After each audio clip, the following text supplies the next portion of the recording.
Hello everyone, my name is Lowko and welcome to some more StarCraft 2 Legacy of the Void. Today it is time for another professional gamer game analysis, and today I got Nerchio versus ShoWTimE for you. This is one of the best games that I have seen Zerg play in quite some time, and this is at the very highest level outside of Korea and got played just under 24 hours ago of me recording this video at the Dreamhack Grand Finals. Now, spoiler alert, I am gonna spoil the finals here, but ShoWTimE ended up winning the games in a 4-3 fashion. However, this one is game number 1 in that very series, and it's one of the most Zerg dominant games that I have seen in a while. Nerchio absolutely walks over his Protoss opponent, and you know, a Zerg player at heart myself, I enjoyed watching this a lot while actually watching on the live stream myself. So in the end, in this particular game, he goes for a super Hydra heavy army, goes for a Nydus worm with Lurkers and Hydras, as well as an Overlord drop, while threatening Zergling run-bys constantly and basically engaging at as many angles as possible against the Protoss player. And also, very interestingly to me personally, he's actually sitting back for the majority of the game, not pressuring Protoss whatsoever, just letting them have the third base, letting them even have the fourth base, while casually murdering them just several minutes later. So in this particular video, I want to go ahead and analyze exactly how he managed to do this, when his transition timings were, when he started to make workers and when he decided to start making units instead, how he managed to achieve that, and how he scouted. So there's a couple things that I am personally really curious about, how he managed to pull that off, and that's exactly what we're going to be paying attention to right here. So keep in mind, this is obviously a relatively high level play. You may not be able to play quite as greedy if you are in one of the lower leagues, or you're not capable of reading your opponent's, you know, unit compositions and buildings and timings or whatnot as clearly as obviously Nerchio can, who is arguably considered the best non-Korean Zerg at this point in time and one of the very best in the world. So we're gonna be seeing a very standard opening out of both players, really, but in particular out of Nerchio right now. He's just simply gonna go ahead and make an expansion and then go for the gas geyser, go for the spawning pool, start up the Zergling speed, and do some scouting with the Zerglings. Now, he has a couple of cool timings that I personally actually have not really been doing myself. I've not really been going for that many Overlord scouts in the Zerg versus Protoss matchup. Just mainly because I've been feeling kind of overwhelmed with the amount of options that Protoss has, right? They can obviously go for Stargate, they can go for Zergling, or for like gateway aggression, they can go for robotics aggression. There's tons of different options. And in this particular case, and in every single game, Nerchio actually goes ahead and scouts with 1 or 2 Overlords very early on into the match. So the very first timing that I do want to note right off the get-go right here, while he's casually droning up, making a couple links, doing some scouting and whatnot, is the 3-minute and 30-second mark, where he flies in not 1 Overlord but actually 2, and he does this in pretty much every single game. It seems to be his standard go-to transition, and in some scenarios he will follow up the scouting information with a different kind of strategy. But for the moment, as you can see, he's just droning up. He's getting a lot of he's getting a lot of drones still. Zergling speed is about to finish, and this is the moment where I personally would actually go ahead and start making a lot of links. We see the Zergling speed finishing up. However, he decides to not do that, and I'm a little bit curious why this is, because he barely does it in any of the games. Now, there's a few things to note right off the get-go. So first things first, he's gonna be flying in not just this Overlord that is hanging in between the main, or like I guess this is the natural and then the third base. He's gonna be flying this one towards the third. Now it's gonna be picked off right here by a Phoenix, so that one will be able to pick it off eventually. But at the same time, he's also going ahead and scouting with another Overlord. At the same time, there are Zerglings with speed running across the map. So at 3 minutes and 30 seconds, we see a heavy scouting point for the Zerg here. He goes ahead and scouts as heavily as he can with Zerglings and with 2 Overlords as well, just to try and figure out what the strategy Protoss is going for. Now in this particular case, you can see this is obviously a setup for a quick third expansion. It would be the sickest of sick mind game if that is not going to be the case, and he's gonna verify that indeed there is gonna be a third base going down without even having vision of it, just with the amount of building that he sees in the main base of the Protoss player. Now there's a couple things to note right here. Obviously, if your opponent is not gonna go for that third base, you're not gonna be able to go for this strategy nearly as greedy as Nerchio can. Nerchio even decides to skip out on the Roach Warren, which you generally speaking will be getting right around right now. He skips that out completely. Obviously, at the highest level of play, those, 150 minerals plus the cost of the drone is quite substantial. In the lower leagues, obviously, that won't be really that ridiculous, but he goes basically right now in all-out droning mode. And even on top of that, just to make sure that he can make more and more workers here, he adds on extra queens. So there's not just one extra queen being added on right here, he immediately goes for another as well in the third base. He produces a couple of spore crawlers, really not that many whatsoever, but even though he only made, I think he made 6 Zerglings right here in total in the game. Yeah, he made a couple, like very, very few. He's just droning up exclusively. And this is very important to note. He is droning up as aggressively as possible. And he's trying to make, basically use of the time here where he knows his opponent is going to be having a third base. Not pressuring that whatsoever. He knows his opponent is going Stargate. So there's really no threat as far as like, for example, a bunch of adepts coming in very early on into the game. Because there's a third base and because he just simply can't afford to go Phoenix Adept off of 3 bases when he takes a third base this early.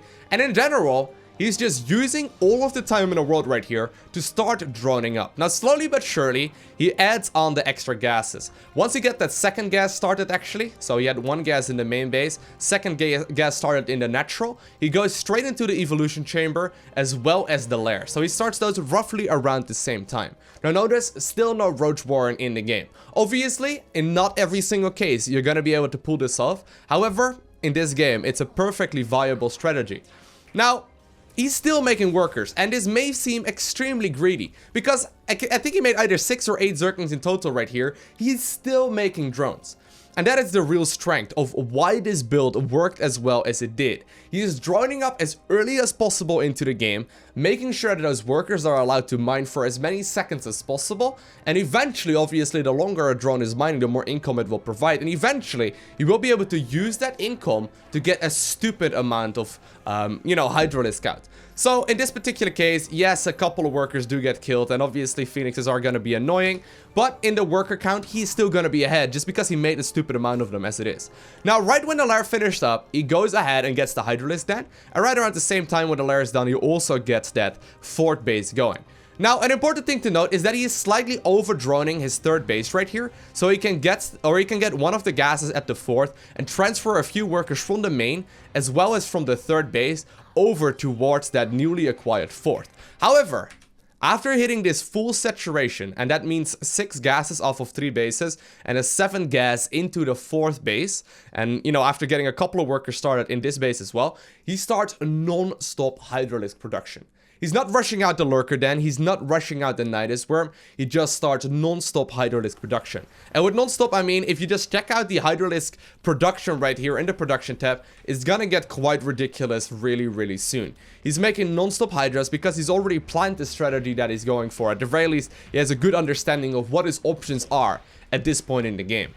So, personally, I've been having some issues while engaging with these sort of armies, which is the primary reason why I haven't been doing it as much. But one of the things I personally never really tried is a Nydus follow-up. So notice he's got a lot of Hydras, he's still producing more, and actually he also got the 2nd Evo chamber started to go for the +1 missile, or the +1 melee upgrade here for the Zerglings instead, which is going to be really helpful as well. But for the moment, just making non-stop Hydras, making a couple Overlords here every now and then. He adds on a couple of workers just to get the optimal saturation at the 3rd base, and then also at the 4th base, obviously. And he just makes sure he starts a ton of units. Still scouting about, still checking what the Protoss is going for.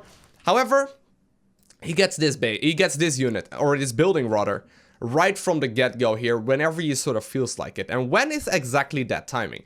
So, he ran up a Zergling up towards the 3rd base of his opponent.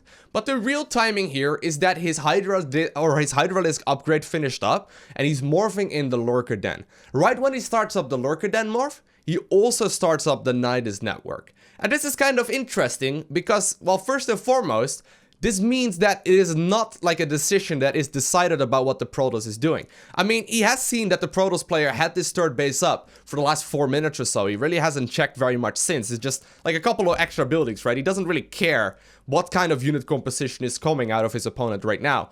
Just simply when the Hydralisk upgrade finishes up and when he starts up the Lurker Den is also when he starts up the Nydus Worm. Still making non-stop Hydras, but the nice thing that this basically means is that once you get to this point as a Zerg player, you can go for this no matter what.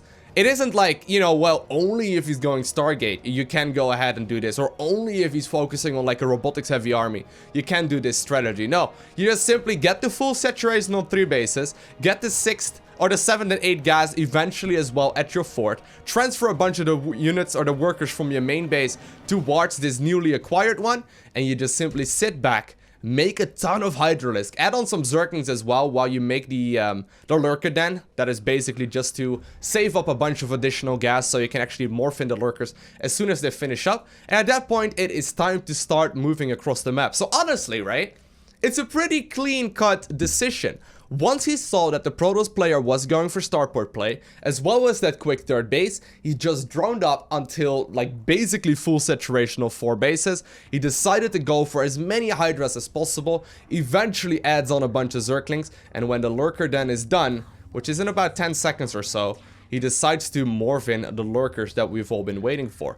So, strategy-wise, right?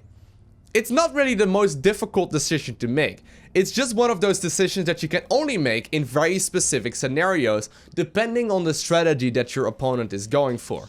So notice, like, he's been saving up a lot of the gas here to morph 14 Lurkers in at once. He didn't rush out the Lurker Den whatsoever. Does decide to load up. This is kind of a cute little trick. This must be a very specific thing that he's been practicing a lot. But he loads up 8 Hydralisk into like 2 Overlords here, and then the other like Lurkers are gonna go ahead and put in the other Overlord. So there's 2 of those going in there, and at that same time he's morphing the or he's moving the Dropper Lords towards the main base. He's also flying the Overseer towards the natural, and this is pretty important. He's threatening with some Zerglings. He's just basically pulling the Protoss army away, trying to threaten with some more Zerglings over here as well. But he puts the Nydus into the expansion of his opponent, drops the units into the main base, decides to move back with his main army, and they'll go straight for the units in the main. So Lurkers are actually already burrowed in the main right now of his opponent. They're gonna do damage. Lurkers in the meantime are doing pressure at the in-base natural, and Zerglings are threatening constant run-bys right here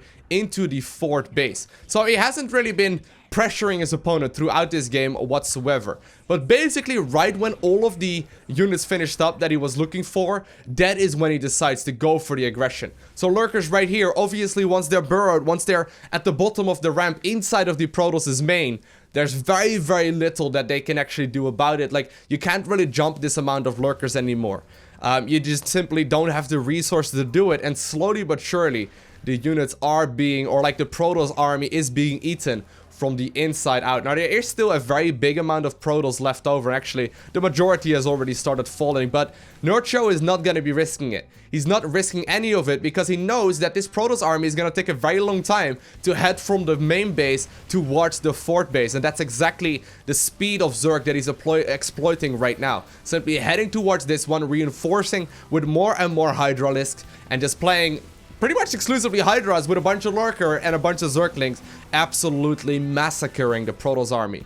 Once again, a Knight is going down in the main base. He's gonna be pulling back with at least some of the army after cleaning up the fort, running straight towards the main as soon as the Lurker Den or the Nydus Worm right there is gonna be done as well. Unloading right there, and once again, if you get the units out inside of the Protoss' own main and you know, burrow with the Lurkers, there is absolutely no way that they're gonna be able, you know, to basically attack this. Like, obviously the Protoss is gonna try right now. They're gonna go ahead and engage this to the best of their abilities, but also ShoWTimE is fully aware of the fact that, strategically speaking, he got completely outplayed.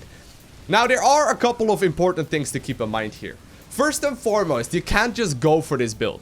You can't just decide to go for a lot of Hydras and then switch into, you know, Lurker Den with a Nydus Worm. Because if your opponent moves out, you're just simply gonna die.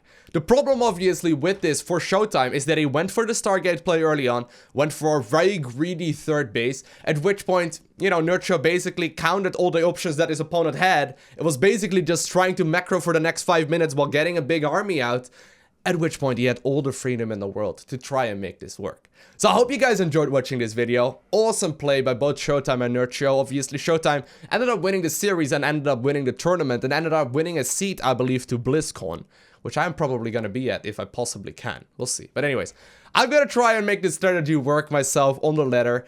Obviously, I will probably be failing quite a bit, but I hope you guys, at the very least, get a little bit more excited about queuing up those ladder games yourself as well. And other than that, I want to thank you all for watching. Have an amazing day, alright? Do not forget to smile, and I'll see you in the next one. Bye!